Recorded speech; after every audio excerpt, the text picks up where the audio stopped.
It was supposed to be the party of the year, a night where champagne flowed like water and Manhattan's elite celebrated under golden chandeliers.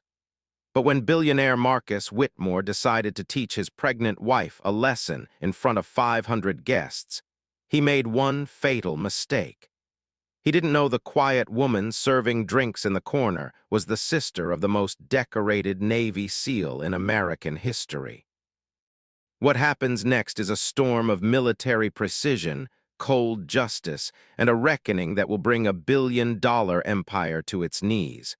Stay right here because you won't believe how this ends. Drop a comment and tell us where you're watching from. We'd love to hear from you. The Plaza Hotel glittered like a palace that October night. Crystal chandeliers cast amber light across marble floors. Laughter echoed off gold-trimmed walls as New York's wealthiest gathered to celebrate Marcus Whitmore's 45th birthday. Cameras flashed. Designer gowns sparkled. Every corner smelled of money and power. Near the kitchen entrance stood Sophie Whitmore, 7 months pregnant, wearing a simple cream dress she'd bought on sale.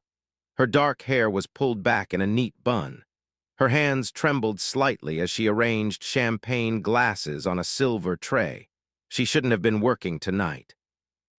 Her ankles were swollen, her back ached, but Marcus had insisted. "You'll serve drinks and smile," he'd said coldly that morning. "I won't have people thinking you're lazy." So here she stood, invisible among the crowd that once welcomed her, before the marriage turned dark, before the bruises she learned to hide, before fear became her constant companion. Across the ballroom, Marcus stood surrounded by admirers. His tailored black suit fit perfectly. His smile was confident, practiced. Beside him, draped in a scarlet gown, was Natalie Pierce, his assistant, his mistress. She whispered something in his ear and laughed loud enough for everyone to hear. Guests exchanged knowing glances but said nothing. Marcus Whitmore was too powerful to cross.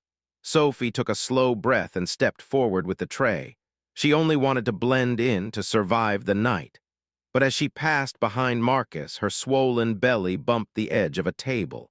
The tray tilted. 3 glasses of champagne spilled across Marcus's pristine white jacket. Time stopped. The music faded. Conversations died mid-sentence. Marcus turned slowly, his gray eyes cold as steel. "You stupid woman," he hissed. Sophie's voice broke. "I'm sorry, it was an accident." Marcus grabbed her wrist so hard she gasped. "You embarrass me in front of everyone. Do you know what this jacket costs?" "Please," she whispered. "Not here." "Why not?" His voice cut through the silence like glass. "Maybe everyone should see what kind of wife I have." Before anyone could move, he yanked her toward the center of the ballroom. Gasps rippled through the crowd. He grabbed a microphone from the stage. "Ladies and gentlemen," Marcus announced, his voice booming. "My wife thinks she can humiliate me on my birthday."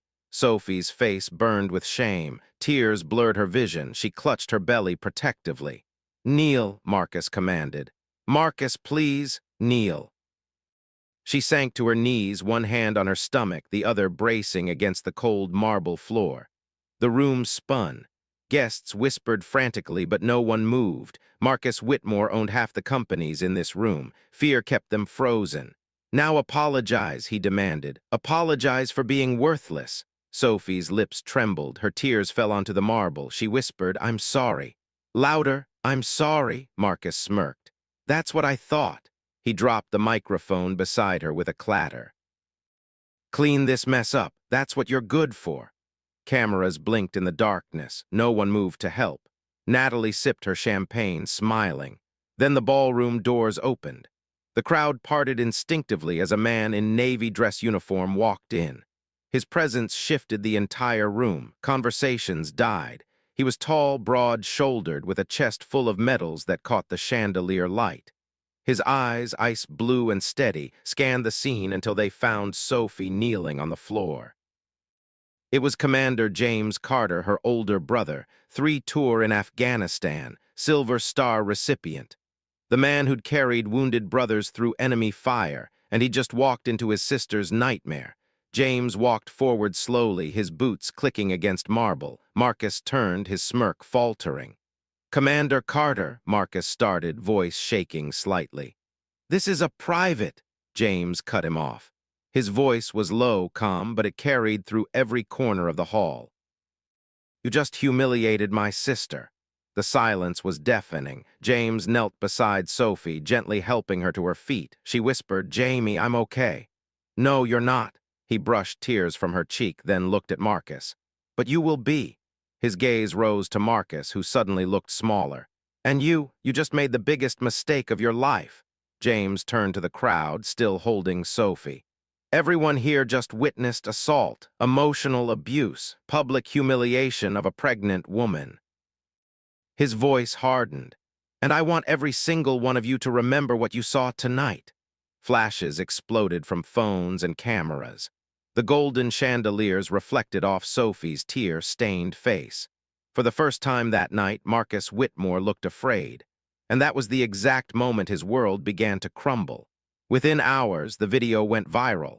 Every news network showed Marcus grabbing Sophie's wrist, forcing her to kneel, humiliating her in front of New York's elite. The headlines screamed, Billionaire abuses pregnant wife at birthday party. Social media erupted. Justice for Sophie trended worldwide. James Carter moved with military precision. He contacted his unit brothers, lawyers, investigators. Within 48 hours, they'd uncovered Marcus's offshore accounts, shell corporations, financial fraud. His empire wasn't just built on arrogance, it was built on lies. At Mount Sinai Hospital, doctors monitored Sophie closely.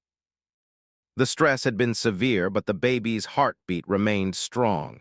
James sat beside her bed, his uniform jacket draped over a chair. I should have told you, Sophie whispered. I was ashamed. James took her hand. Shame belongs to him, not you, and now the whole world knows what he is.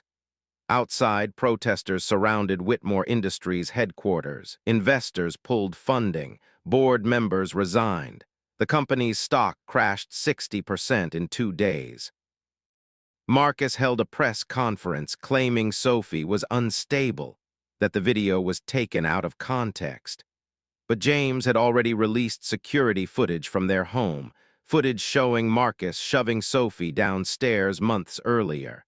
The lie died before it could spread. 1 week later, federal agents arrested Marcus Whitmore on charges of fraud, assault, and financial crimes. As they led him away in handcuffs, reporters swarmed. His empire, worth $3 billion, was frozen, investigated, dismantled piece by piece. The trial lasted 3 weeks. Sophie testified calmly, showing photos of old bruises, medical records, text messages where Marcus threatened her. The jury deliberated for 2 hours, guilty on all counts. The judge sentenced Marcus to 12 years in federal prison. His assets were seized. His name became synonymous with disgrace. Outside the courthouse, James stood with Sophie. She was 9 months pregnant now, glowing despite everything. Reporters shouted questions. James spoke calmly. Today proves that no amount of money places anyone above decency. My sister survived because she found her voice. Every person watching this, if you're suffering in silence, speak up. You are not alone. There are people who will fight for you. Sophie added softly, I stayed quiet because I thought love could change him. It can't, but speaking up changed everything. If my story helps even one person leave, then it was worth it. 6 months later, Sophie stood in a bright community center in Brooklyn holding her baby daughter, Grace. The walls were painted soft yellow. Sunlight streamed through tall windows. This was the Carter Foundation, a shelter and resource center for domestic violence survivors, funded by the seized Whitmore assets.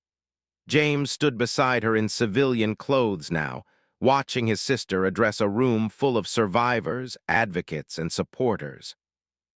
This place exists because silence almost killed me, Sophie said, her voice steady. But love saved me.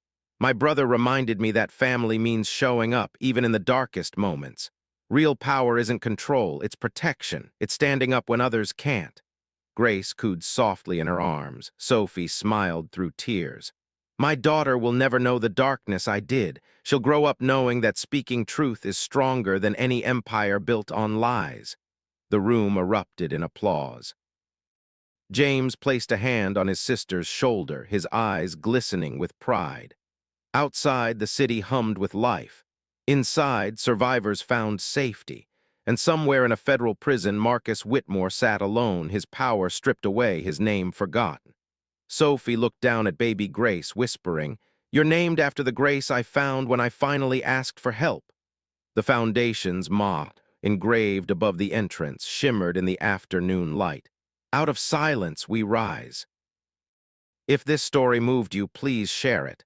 Someone in your life might be suffering in silence right now. Your share could save a life. Drop a comment telling us what you think, and if you know someone who needs to hear this message, tag them below. Remember, speaking up is not weakness. It's the bravest thing you'll ever do. We see you. We believe you, and you are never alone.